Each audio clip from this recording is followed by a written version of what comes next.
एक बार द्वारका में भगवान श्री कृष्ण अपने दरबार में बैठे थे। तभी एक गरीब ब्राह्मण दूर से भागता हुआ आया और बोला, हे कृष्ण, मेरी मदद करो, मेरा सब कुछ लुट गया। श्री कृष्ण मुस्कुराए और बोले, क्या हुआ ब्राह्मण देव?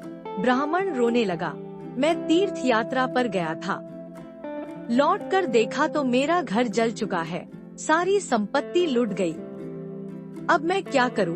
कृष्ण ने पूछा, तो अब क्या चाहते हो? ब्राह्मण ने कहा, मुझे खूब सारा धन चाहिए ताकि फिर कभी परेशानी न हो। कृष्ण मुस्कुराए और बोले, ठीक है। पास के जंगल में एक पत्थर पड़ा है, उसे छूते ही वह सोने का हो जाएगा। ब्राह्मण खुशी खुशी जंगल की ओर भागा। वहाँ एक पत्थर मिला, उसने छूकर देखा और सच में वह सोने का बन गया। अब ब्राह्मण बहुत खुश हुआ, पर तभी उसके मन में एक शंका आई, कृष्ण ने मुझे इतनी आसानी से ये वरदान क्यों दे दिया? कहीं इससे भी बड़ी कोई चीज तो नहीं है।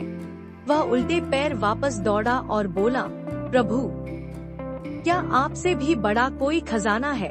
कृष्ण ने हंसकर कहा, हाँ, पर उसे पाना कठिन है।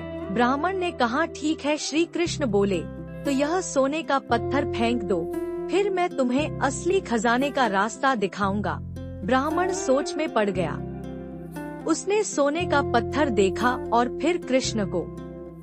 कुछ देर बाद उसने पत्थर फेंक दिया और बोला, अब बताइए असली खजाना क्या है? श्री कृष्ण मुस्कुराए और बोले, सच्चा खजाना धन नहीं, बल्कि भक्ति है।